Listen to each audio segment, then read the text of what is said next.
Hi there.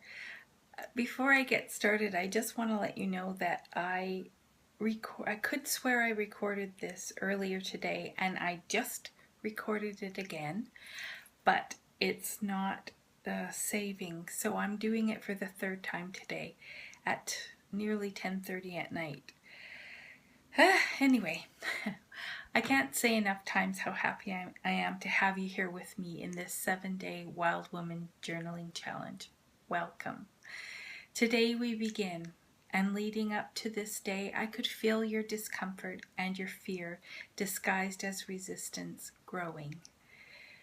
It's something I'm familiar with myself, and something that nearly every single person who has ever journaled in the history of journaling has experienced at least once and probably a gazillion times. It presents itself as not knowing what to write, avoiding the journal, staring off into space, self-criticism, frustration, perfectionism. Did I miss any? You're not alone. We all share your pain. I don't know why exactly, but it seems we're always afraid of the unknown. It's a sad truth, but it's a truth each of us faces when we begin journaling. When I first started seriously journaling, I was cataclysmically afraid. I'm talking epic fear.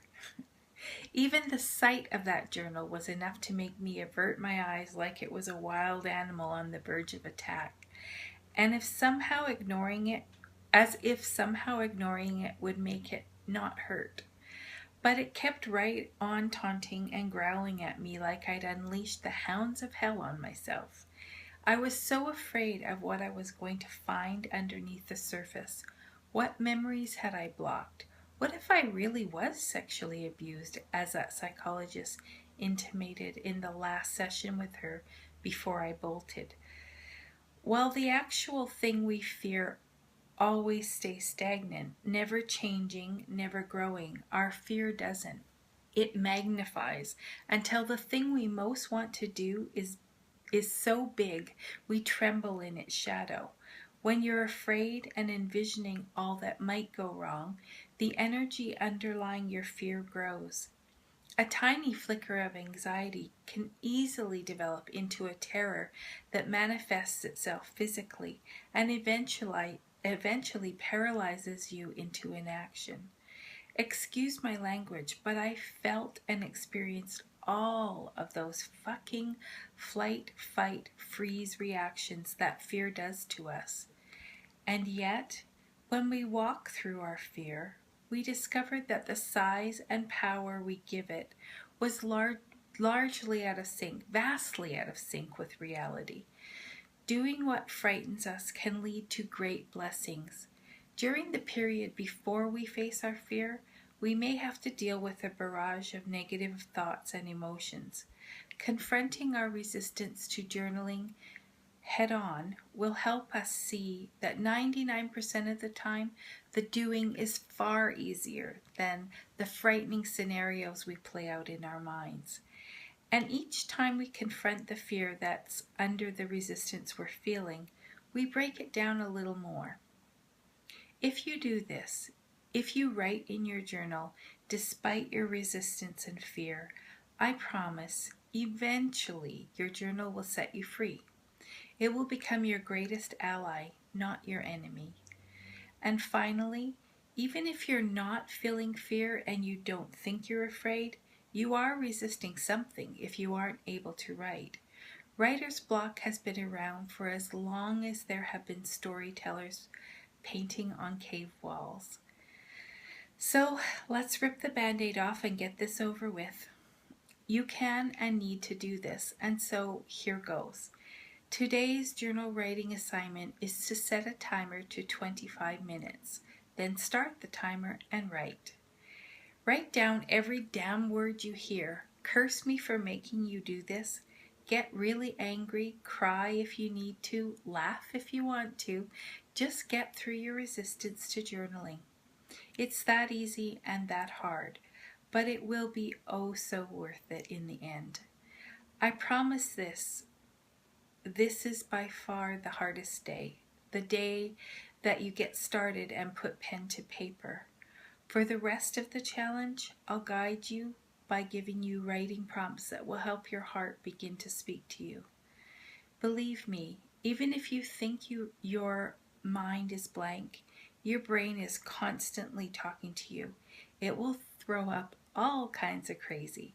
Write down every word you hear, and eventually you'll break through the thin crust and get to the molten core of what your heart wants to say to you. This is because you begin to focus on what you're hearing and writing. It's called selective attention. Your brain can only truly focus on one thing at a time. Whatever you focus on gets your attention. When you pay attention to the rhythm of writing, it slows down the hamster wheel of your awake beta brain state and allows the alpha waves of a meditative or flow state to take over. You can also try asking questions of your resistance.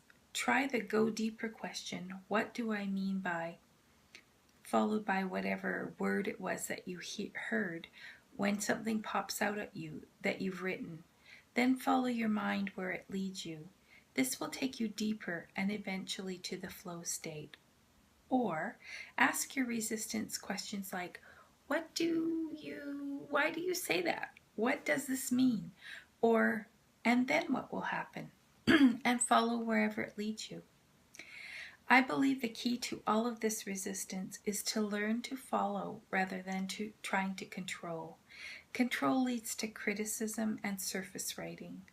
Allowing leads to flow and connection to the infinite source of knowing that we're all part of. So, tears, rage, sorrow, fears, joy, welcome it all, or at least allow whatever comes to come and get it out. I call this clearing the crud out of your pipes writing, and some of us will need to do this every single day before we answer the journaling prompts in this challenge. It's okay to do this. You're not a failure if it happens. What do you really think Morning Pages from Julia Cameron's The Artist's Way is all about? It's about clearing the crud out of your pipes, and it creates a pathway between your soul, your heart, to your brain, which allows the words to flow through to your pen. This is the golden space where you discover all kinds of insights and aha moments. If you're one of the fortunate and highly evolved few, a group that I'm not a member of, but sometimes I'm allowed to visit as a guest, you'll immediately break through your resistance, and your heart will only speak of how beautiful and perfect your life is. Write that down too. It doesn't always have to be the cruddy stuff. Maybe you've done the work already and you want to journal your joy. Kudos if that happens to you.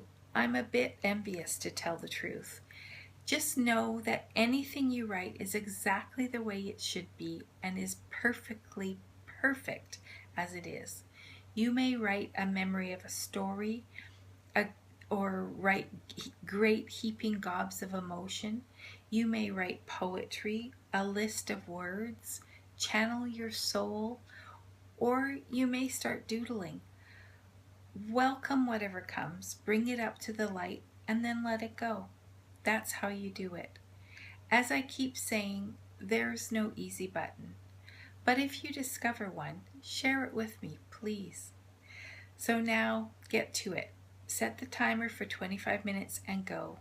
If you're only breaking through the crust at 25 minutes, keep going if you can. Write until your hand is cramped and you can't hold the pen anymore, or until you reach nirvana. No, seriously, the best thing that can possibly happen is that you'll reach a contented state of empty tiredness. Good luck. I know you can do it. When you're done, please share your experience on our journaling page using #day1 without spaces, so I can find your thoughts and respond to you. The hashtag is also how I will know who is eligible for participation prizes. Thanks for watching. I'll be in the group today and especially between noon and 2 Eastern Time each day, and also from 6 to 8 each day. I'm here to support you and witness your journey in any way I can.